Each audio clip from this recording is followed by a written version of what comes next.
নামেই আন্তর্জাতিক স্টেডিয়াম, অথচ প্রধানমন্ত্রী শেখ হাসিনার উদ্বোধনের ৬ বছর পেরিয়ে গেলেও একটাও আন্তর্জাতিক ম্যাচ হয়নি গোপালগঞ্জের শেখ কামাল আন্তর্জাতিক ক্রিকেট স্টেডিয়ামে। এমন অবহেলার জন্য শীঘ্রই জেলা ক্রীড়া সংস্থার কাছে অফিসিয়ালি জবাব চাইবে ক্রীড়া মন্ত্রণালয়।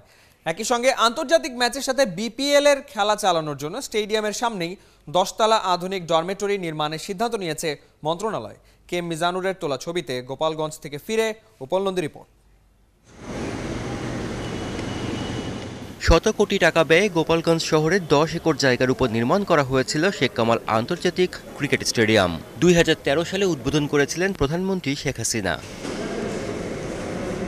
বঙ্গবন্ধু পুত্র শেখ কামালের নামের এই ক্রিকেট মাঠের নির্মাণশৈলী নজর টানা, তবে চোখে পড়ছে না ক্রিকেট সংগঠকদের।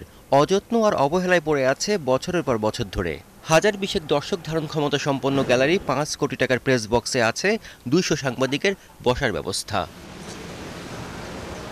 গেল 5 বছরে আন্তর্জাতিক ম্যাচ তো দূরে থাক, ঘরোয়া ক্রিকেটের বড় কোনো খেলাও হয়নি। কারণ জানতে এবার সরেজমিন পরিদর্শনে ক্রীড়া প্রতিমন্ত্রী জাহিদা হোসেন রাসেল। দায় এড়াতে পারে কি গোপালগঞ্জ জেলা ক্রীড়া সংস্থা? অবশ্যই আমাদের জেলা ক্রীড়া সংস্থার সভাপতি সাধারণ সম্পাদক সাহেবের সাথে আমরা আলাপ করব কেন এইগুলো হয়নি। তবে যাতে করে ভবিষ্যতে এরপর থেকে যাতে করে এটাকে ব্যবহার করা যায়।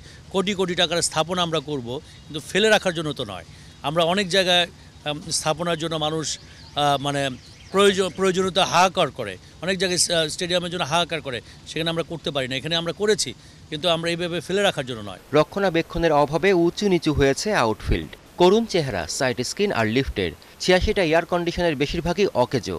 সংস্কার না করলে ক্রিকেট ম্যাচ খেলাই সম্ভব না। এখানে যেই ব্যবহৃত না হওয়ার পেছনে যে সবচেয়ে বড় যে কারণটি বলা হয়েছে যে সেখানে থাকার জায়গা কম। এই কারণে এই সামগ্রিকগুলো চিন্তা করেই আমরা এখানে একটা ডরমেটরি নির্মাণ করার সিদ্ধান্ত নিয়েছি।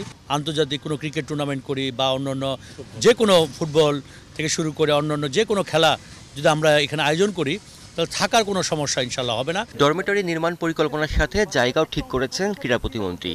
পছন্দ করেছেন শেখ কামাল আন্তর্জাতিক ক্রিকেট স্টেডিয়ামের সামনের স্থানটা।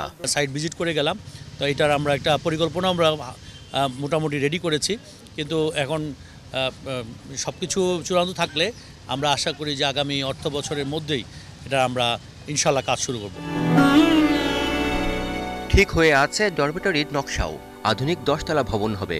সব মিলিয়ে রুম থাকবে 102টা। ক্যাটাগরি ভাগ করা হয়েছে 3 ভাগে: ডিলাক্স সুইট, টুইন বেড আর সিঙ্গেল বেড। একসাথে থাকতে পারবে প্রায় 250 ক্রীড়াবিদ। সবকিছু ঠিকঠাক, অপেক্ষা এখন নির্মাণ কাজ শুরুর। উপল নন্দী, 71, গোপালগঞ্জ।